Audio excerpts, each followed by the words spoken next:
اللهم صل وسلم وبارك على سيدنا محمد وعلى اله وصحبه اجمعين. صباح الخير او مساء الخير على حسب ما بتشوف الفيديو بتاع النهارده.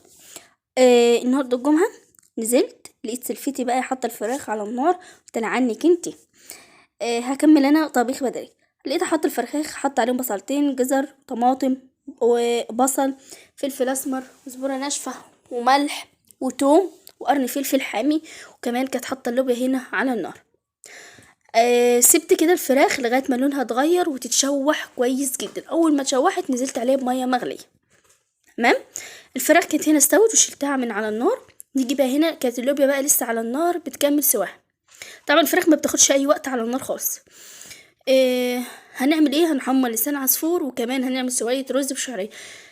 بحمر الاول الرز قبل ما احط عليه الشعريه، والتركات دي بتفرق معاكي في طعم الرز، بتخلي الرز مفلفل وجميل وطعمه حلو. هنا بقى كان لسان العصفور خلاص صفر، اخد لون ذهبي. في ناس ما بتحمرش لسان العصفور، بس لما تحمريه هيبقى برضو طعمه جميل جدا في الاكل ولونه كمان احلى. بقى اول ما يصفر كده وياخد لون ذهبي جميل، بنزل عليه بميه مغليه، بسويه الاول في ميه مغليه. وهنا كان الرز معايا. اول ما الرز كده حطيت شويه رز صفرتهم كده، اخدوا لون برضو ذهبي، نزلت عليهم بكوبايه من الشعريه.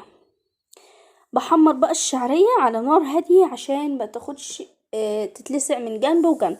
حمريها على نار هاديه عشان كلها تاخد لون واحد، تبقى بلون ذهبي. وهنزل عليهم بباقي كميه الرز، وهقلبه واحط الملح بقى والعقد بتاعهم.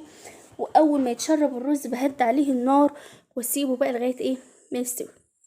هنا برضو طلعت الفراخ عشان خاطر نحمرها.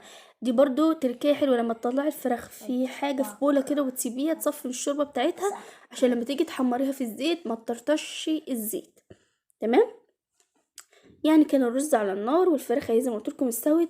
وتيجي بقى نعمل الصلصة بتاعة اللبن. معايا بصلاية هنا مقطعة فيها فصين من الثوم، وهحمر البصل اللي معايا. اول كده ما البصله اللي معايا دخلت في الاصفر، يعني اصفرت شويه، نزلت عليها بعصير الطماطم مش كتير، يعني حوالي 4 حبات بس من الطماطم، ضربتهم في الخلاط.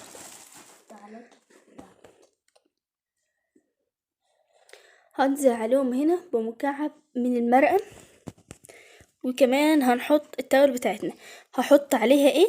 هحط عليها بس ملح، فلفل اسمر، كزبره ناشفه، ورشه بسيطه من الكاري، ورشه من الكمون. نديهم تقليبتين ونغطي عليهم. وبعد كده نسيب الطماطم بتاعتنا دي لغايه ما تتسبك. هنا خلاص طبعا ما خدتش معايا وقت لان الطماطم ما كانتش كتيره. فاول ما تتسبك كده هنزل عليهم باللوبيا بتاعتنا. برضو اللوبيا مش هتاخد معايا وقت، يعني حوالي 5 دقايق واطفي عليها النار، لان كده كده اللوبيا مستويه في الاول. تمام. عايزه اقول لكم ان انا كمان زودتها معلقتين من الشوربه.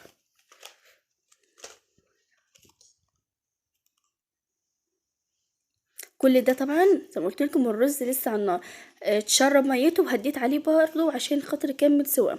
ولسان العصفور خلاص برضو استوى معايا.